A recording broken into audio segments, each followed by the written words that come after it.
नमस्कार दोस्तों, poultry India TV channel में आपका रोज की तरह स्वागत है। मैं हूं अमित नागपाल। हम आपको डेली देते हैं ब्रॉयलर और अंडे के थोक भाव और पोल्ट्री से जुड़ी हुई जानकारियां आपको देते रहते हैं।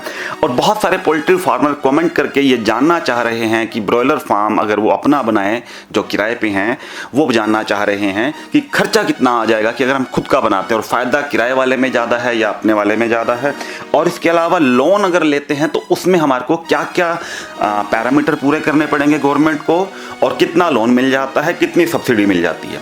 तो वीडियो थोड़ी सी लंबी होगी, आप पूरी वीडियो ध्यान से सुनिएगा, कुछ मिस मत करिएगा, नहीं तो फिर आपको ऐसा ना हो कि कोई कमी रह जाए और आपको परेशानी हो किसी तरह की। तो सबसे पहले मैं बता दूं, लोन इस पर मिल जाता है। लोन की जो सब्सिडी है वो 25% से 35% तक रहती है।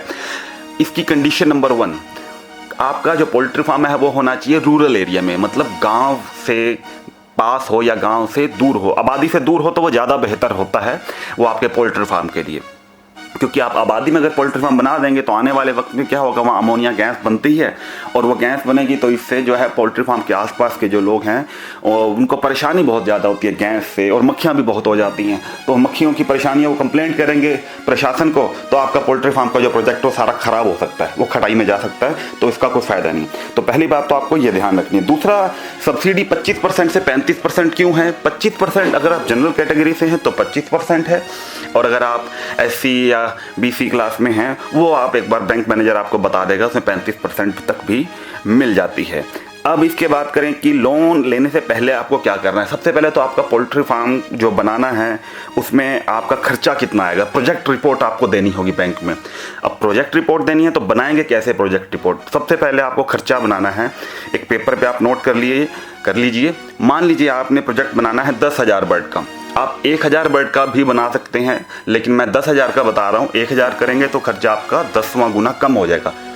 तो सबसे पहले तो आप ये लगाइए कि जो एक खर्चा उस पर है वो है कंस्ट्रक्शन का, दूसरा खर्चा है जो ड्रिंकर आते हैं, तीसरा खर्चा है फीडर का, चौथा जो है वो है ब्रूडिंग का सामान। जब ब्रूडिंग करते हैं तो छोटे डब्बे और छोटे पानी के डब्बे और फीड के छोटे छोटे जो डब्बे होते हैं, और ज़्यादातर शुरुआत में तो वैसे जो डब्बे आते हैं चूज़े इसमें ही खिला देते हैं, लेकिन फिर भी फीडर भी इनके ज़रूरी आपको लेने होते हैं। अब इसके अलावा पानी की जो सप्लाई है इनका खर्चा लगा लीजिए, जालियाँ लगेंगी, ये सारा खर्चा मैं आपको सबका बता दूं, ये आएगा 40 रुपये पर बर्ड के लगभग। ये 45 रुपये भी हो सकता है, और अगर आप बहुत ज़्यादा मजबूत कंक्रीट का बनाना चाह रहे हैं और खर्चे अलग करेंगे तो 50 रुपये पहुँच जाएगा। तो आप इसको 40 रुपये मान के चलिए कि शुरुआत में आप साधारण तरीके से बनाएं, बहुत ज़्यादा खर्चा करने की ज़रूरत नहीं है। अब 10,000 बर्ड में कंस्ट्रक्शन का खर्चा आप लगाएं तो 4 लाख रुपये। अब शेड का साइज़ और शेड की लंबाई चौड़ाई कितनी हो, ये कल की वीडियो आएगी, आप उसमें देख लीजिएगा। आप यूट्यूब पे पोल्ट्री इंडिया टीवी सर्च करें और उसमें उनकी वीडियो में जाएंगे तो वो भी आपको नज़र आ जाएगी। अब 4 लाख रुपये खर्चा आपका ये बना। अब चूज़ा हम 25 रुपये एवरेज मान रहे हैं, ये 35 भी हो जाता है, ये 20 भी हो जाता है, ये 28 भी हो जाता है, लेकिन हम 25 रुपये मान रहे हैं कि आमतौर पर यही चलता है। अगर थोड़ा रेट बढ़ेगा तो ये बढ़ जाएगा। तो 2,50,000 आप इसका खर्चा लगा लें।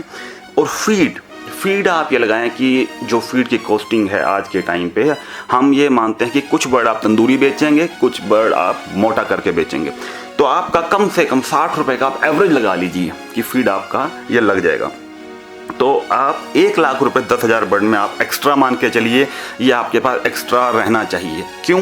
क्योंकि कभी कोई प्रॉब्लम आ जाती है, बीमारी आ जाती है, कोई वायरल बैक्टीरियल डिजीज़ आ जाती है, तो उसके लिए आपके पास बैकअप हो पैसे का। दवाई आप नया फार्म खोलेंगे तो उधार नहीं मिलेगी आपको, फिर धीरे धीरे वो मिलने शुरू हो जाती है आपके व्यवहार के हिसाब से। तो आप लगाएं 4 लाख जो खर्चा पोल्ट्री फार्म का, ये शुरुआती 10,000 बर्ड का है, लेकिन उसके बाद जब आप बर्ड डालेंगे तो ये 4 लाख आपके ख़त्म हो जाएंगे। तो पहला जो लॉट आपका खुद के पोल्ट्री फार्म का डलेगा तो 4 लाख और 2.5 लाख 6.5 लाख, और 60 रुपये के हिसाब से 6 लाख उनका लगा लीजिए। तो ये हुआ 12.5 लाख, और 1 लाख बैकअप के लिए रखा है, वो खर्च हो या ना हो, लेकिन 1 लाख बैकअप के लिए होगा। तो 13.5 लाख रुपये आपका शुरू के जो है 10,000 बर्ड में खर्च होगा। अगली बार जब आप 10,000 बर्ड डालेंगे तो आपका 13 में से 4 लाख चला गया, क्योंकि शेड तो आपका बन ही चुका है, तो 9.5 लाख रुपए आपका खर्च आना ही आना है। ये तो इसको आप रोक नहीं सकते, लेकिन थोड़ा ऊपर और थोड़ा नीचे भी जरूर होगा। अगर हम बर्ड मोटा करेंगे तो थोड़ा और बढ़ भी सकता है, लेकिन ये एक आम तौर पे एक जनरल जो है 90% फार्मर इस चीज़ को मानते हैं कि 13.5 लाख आपका होगा, अगली बार 9 लाख। अब इसमें मैंने ज़मीन की कीमत नहीं लगाई।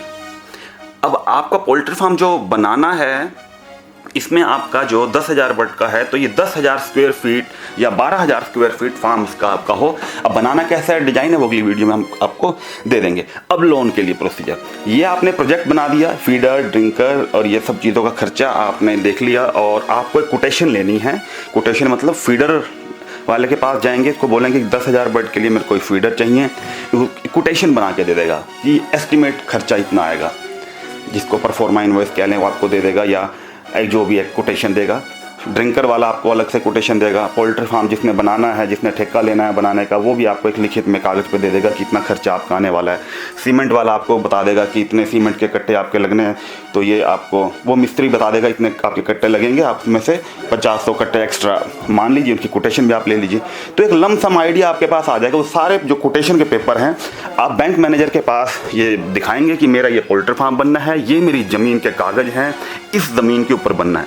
पहला, ज़मीन आपकी अपनी नहीं है, किसी और की है, आपकी वाइफ की है या आपके रिश्तेदार की है, वो उसको लिख के देना पड़ेगा बैंक में एक एफिडेविट पे कि ये ज़मीन जो है, फिर जो पोल्ट्री फार्म पे लोन ले रहे हैं आप ले रहे हैं, तो अगर ये लोन नहीं भरते तो ये मेरी ज़मीन आप जब्त कर सकते हैं। ये अगर आपकी खुद की है तब तो आप सीधा बैंक में, वो बैंक आपकी ज़मीन को गिरवी रख लेगा, और आपका जो पोल्ट्री फार्म बन रहा है उसके अंदर जो एसेट्स हैं वो भी बैंक उसको अपना ही मानता है, जब तक आप उसका लोन क्लियर नहीं कर देते। अब इस पे आपको जो 13.5 लाख का लोन हुआ, और इसमें 25% आपको बैंक माफ़ कर देगा। ये बैंक माफ़ नहीं करता, एक्चुअल में ये गवर्नमेंट की तरफ से सब्सिडी होती है और गवर्नमेंट बैंक को ये सब्सिडी दे देती है। तो ये एक बड़ा सिंपल और साधारण प्रोसेस है। अब बचत की बात, बहुत लोग कह रहे हैं कि बचत कितनी हो जाएगी। अब बचत का अभी आज का जो वक्त लगाएं, 50 रुपये किलो का जो है बिक रहा है मुर्गा, और 35 रुपये और 40 रुपये के लगभग चूज़ा लिया है, तो उसको तो नुकसान हो रहा है। और यही मुर्गा 120 रुपये किलो भी बिक रहा था, तो 70 रुपये किलो किसी को घर पड़ा या 60 रुपये पड़ा, तो उसको पैसे डबल भी हो गए। अब इसमें 2 चीज़ें रह जाती हैं, अगर ये पूरी नहीं होंगी तो लोन खत्म, वो मिलेगा ही नहीं। अब उसमें क्या है, बैंक ऑफिशियल आपको ये कह सकते हैं कि आपको इसमें तजर्बा क्या है। आप कहेंगे कि मेरा कोई तजर्बा नहीं है, तो फिर वो आपको कहेंगे कि आप ट्रेनिंग का कोई सर्टिफिकेट लगाएं साथ में कि आप इस काम को कर पाएंगे, सक्षम हैं। और कुछ लोग पुराने हैं, वो ये कह सकते हैं कि मैं पिछले 5 साल से काम कर रहा हूँ, या कहीं नौकरी कर रहे हैं तो दिखा देंगे कि मैं वहाँ नौकरी कर रहा हूँ, मुझे पूरा तजर्बा है। मैं पुराना काम कर रहा हूँ तो मुझे तजर्बा है, तो वहाँ पर हो सकता है कि आपका काम इमीडिएट बन जाए। अब तो सबसे महत्वपूर्ण, अब सारी ट्रेनिंग की मैनुअल पूरा कर दें आप, जितने मैंने आपको बताएं कोटेशन पूरी कर दें आप, गवर्नमेंट के जो ऑफिशियल हैं उनको सारा सब कुछ, बैंक को भी संतुष्ट कर दें कि हाँ ये मेरे कागज़ पूरे हो गए।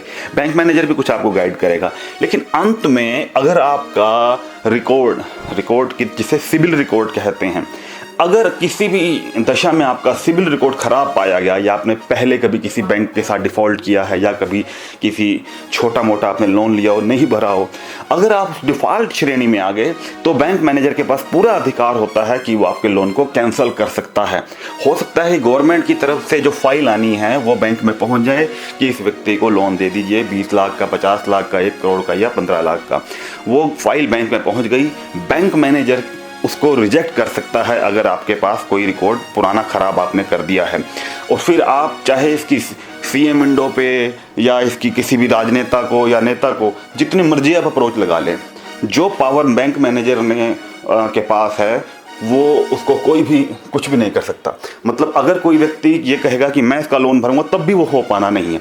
तो इसलिए आप अपना बैंक को रिकॉर्ड जो है उसको सही करना शुरू कर दीजिए, पुराने जो लोन है उनको क्लियर कर दीजिए, सेटलमेंट मत करिए, बैंक जो आपके साथ जो कंडीशन रख रहा है उसको पूरा कर दीजिए। अगर आप बेरोजगार हैं तो ये बहुत ही आसान काम है, आप दिनों में इसको काम को स्टार्ट कर सकते हैं।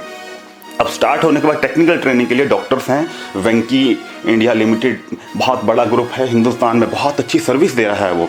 आप किसी भी वेंकी के लैब में जाएंगे, वो लोग आपको पूरी मदद करनी शुरू कर देंगे, फीड कहाँ से लेना है, चूज़ा कहाँ से लेना है। पहले वो तो वेंकी ही आपको शुरुआत में सब कुछ देने लग जाएगी, धीरे धीरे और कंपनियां भी आपके पास खुद ब खुद आने लगेगी। अगली वीडियो हम डालेंगे कॉन्ट्रैक्ट फार्मिंग पे, कि आप अपना पोल्ट्री फार्म बनाए, चूज़ा आपको कंपनी देगी, फीड आपको कंपनी देगी, और बर्ड भी कंपनी बेचेगी, सब काम कंपनी करेगी, आपको सिर्फ वहाँ पे देख रेख करनी है। और कंडीशन है उसमें किलो के हिसाब से 3 रुपये 4 रुपये पर किलो आपको मिलता रहेगा, वो अगली वीडियो में डालेंगे। दोस्तों वीडियो को लाइक कमेंट और शेयर करना मत भूलिएगा, क्योंकि इससे हमारा हौसला बनता है कि हम आपके लिए और वीडियोज़ भी लाते रहें। बहुत बहुत धन्यवाद।